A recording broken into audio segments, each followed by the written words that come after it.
boys and girls, and welcome to the concession stand here on the KB Radio Network. I am your host, Kevin Reed, and today we're going to review the fourth and final season of the Umbrella Academy, which is on Netflix, a superhero television series which is based on the popular comic book series of the same name. It was created by Gerard Way, who you may, if you're a fan of rock music or alternative rock, My Chemical Romance. Yes, that Gerard Way. He created this comic book series back in the day, and this is the live action adaptation of that show, of that comic book, I mean. And this show has been running on Netflix since 2019. It came out in a time where I think a lot of people were stuck in the main, the main story, or the big superhero team ups, with Justice League coming out around that time. We had the Avengers around that time. DC and Marvel was running the show, and just like they have been in the comics for many, many years.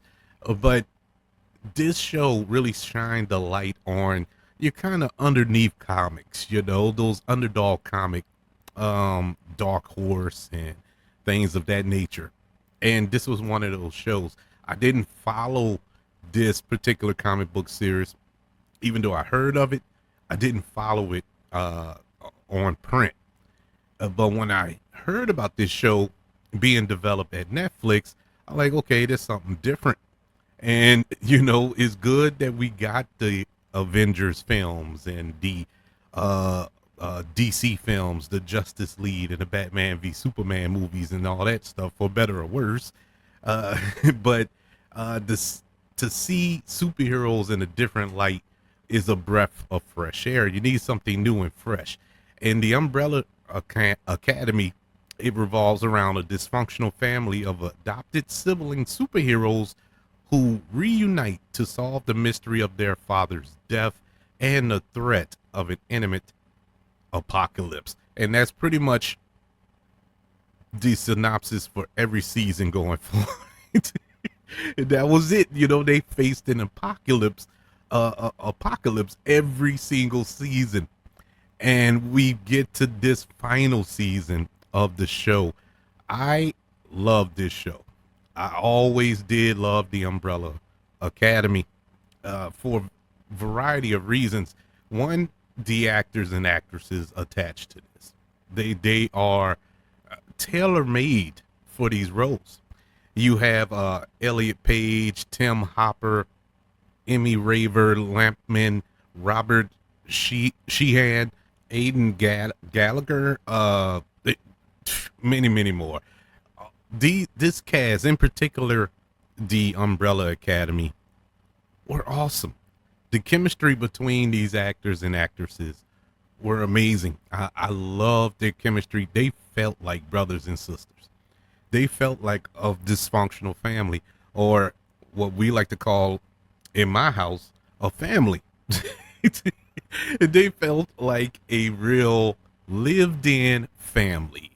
They love each other. They drive each other crazy to the point they probably want to strangle one another. But at the end of the day, they have each other's back. And it was displayed beautifully throughout these 4 seasons.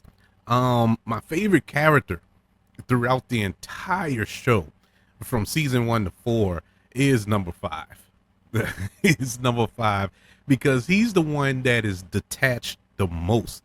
Aside from Victor, who was kind of shielded because of how powerful he is. But that's a whole nother storyline for another season of the show. But number 5 was actually gone.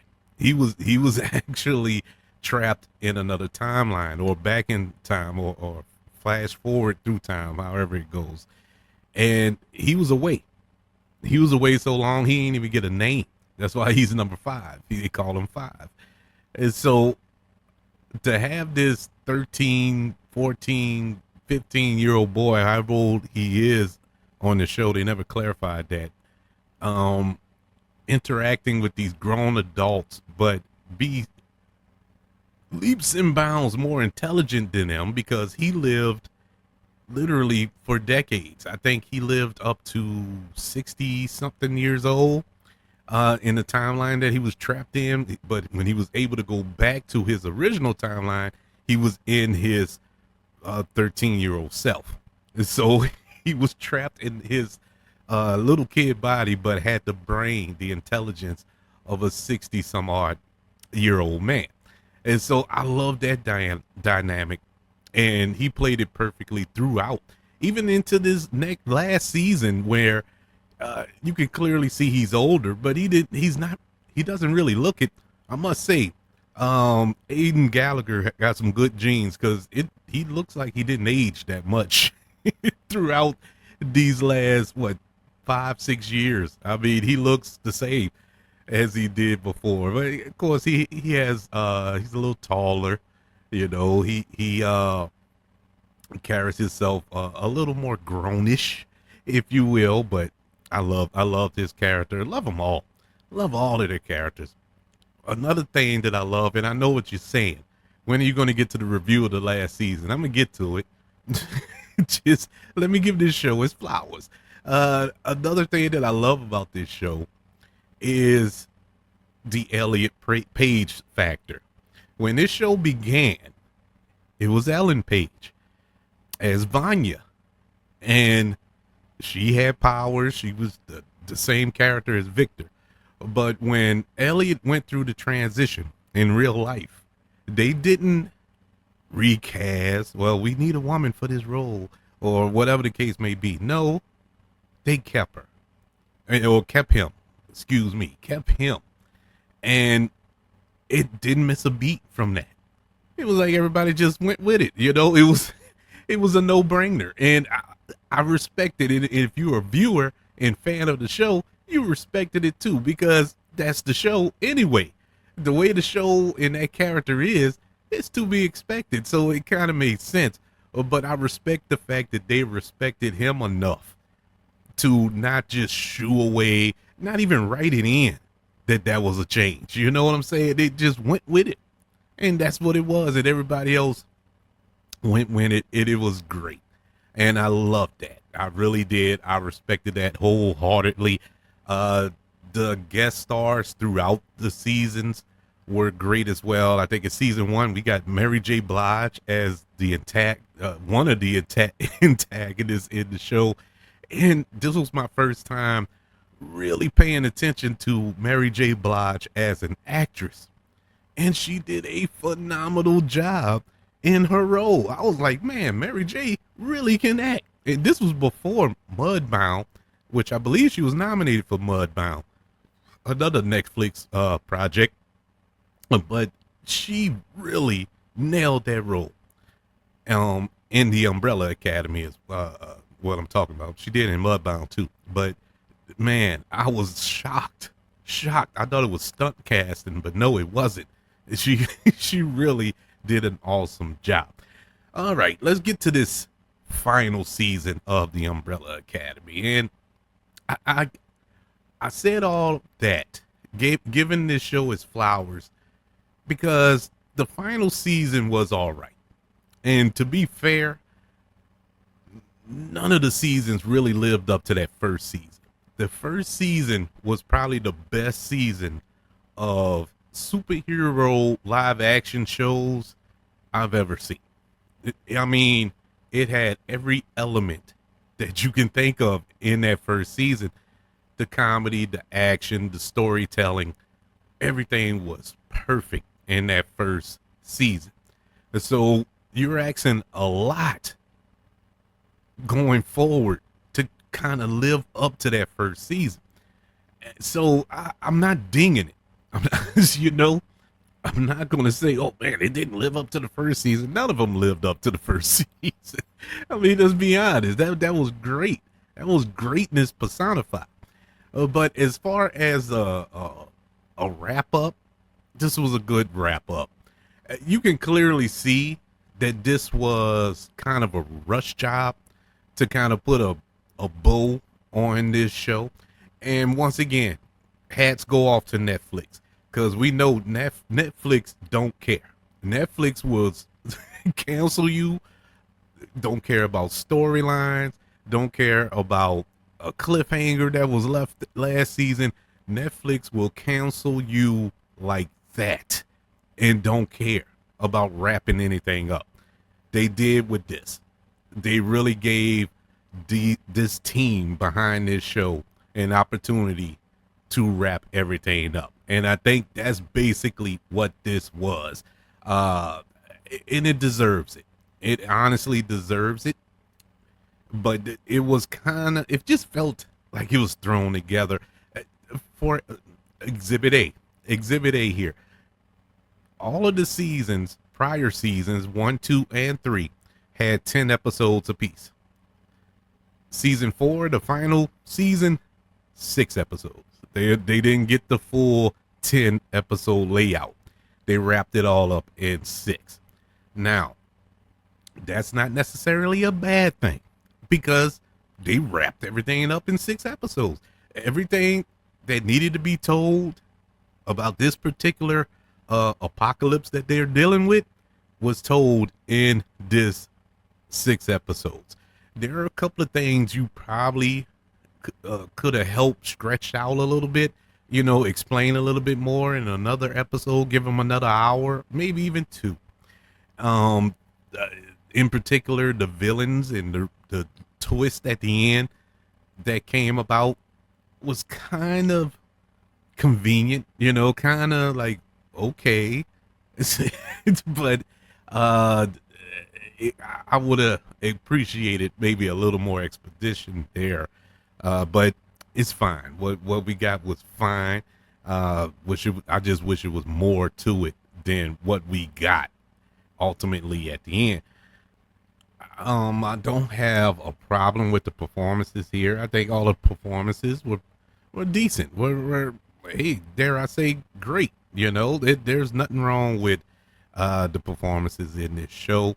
It was good to see Nick Offerman and his real life wife playing his wife here, Megan Mullally, as Jean and Jean, which is funny to me, but it was cute as the antagonist of this season.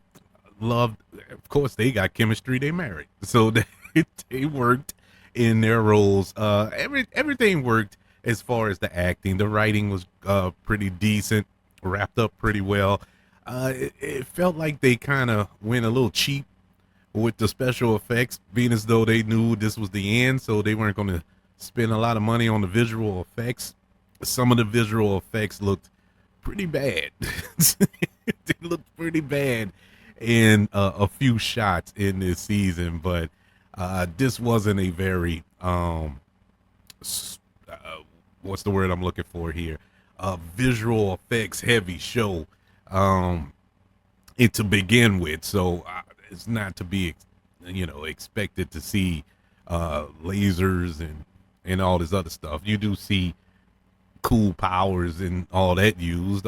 Some of that was good, but not everything hit the mark, to be 100% honest. But it's all good.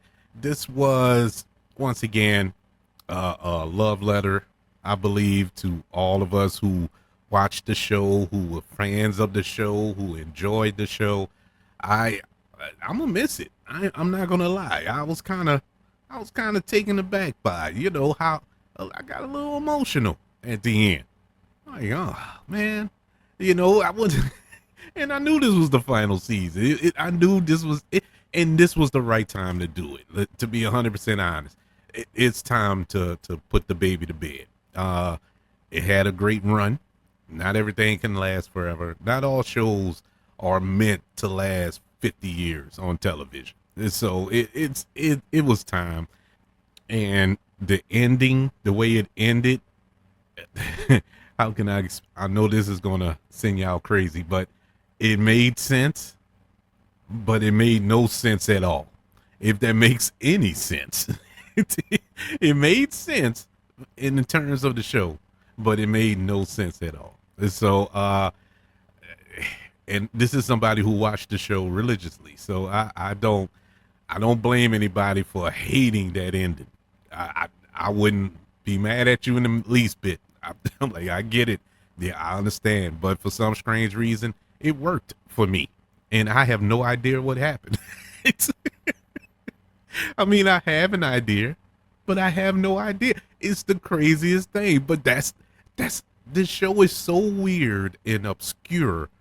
You run with it. It's it's fine. You gotta love it. You gotta love the Umbrella Academy. It will be sorely missed on the television screen. The Umbrella Academy season 4 final season gets a letter grade of a C plus. As a total, as a whole, the whole series from season 1 to season 4, I gotta give a B plus. I think it was one of the better superhero shows, live action wise, that you're gonna see, because it was so weird. It was so much of a departure from the bubbly, happy, and I know that's weird comparing it to Avengers Infinity War, where half the universe got wiped out. But I mean, it it was brutal. That show was brutal as far as the violence and the subject matter and real world issues that were addressed throughout that show. And that's not to take away from what Marvel and DC do. Yeah, they address real world issues as well, but they kind of sugarcoat it a little bit for younger viewers. Maybe it'll go over younger viewers' head and whatnot. Not this show here. This show, they went right at it. It's not to the boys level of subtlety, but it's a little it's a little subtle how they did it. But I appreciate it for what it was. I would love to know: are you gonna miss the Umbrella Academy? I sure am. I'm gonna miss it for the both of us, even if you don't. I would love to know your thoughts. Email the show, kbradiopodcast@gmail.com. You can also search for this show on all social media platforms. Just search for the KB Radio Network. Don't forget about the KB Radio Network channel on YouTube. Subscribe to the channel and like this video if you don't mind. Don't worry. You can also give reviews, 5 stars, share this episode if you're listening on Apple Podcasts, Spotify, iHeartRadio, Pandora, wherever you are currently listening to the Concession Stand here on the KB Radio Network. Everybody, thank you for joining me for this review of the final season of the Umbrella Academy, which is currently on Netflix. I want you all to know that I love you, continue to love everyone, and until we speak again, you all be blessed.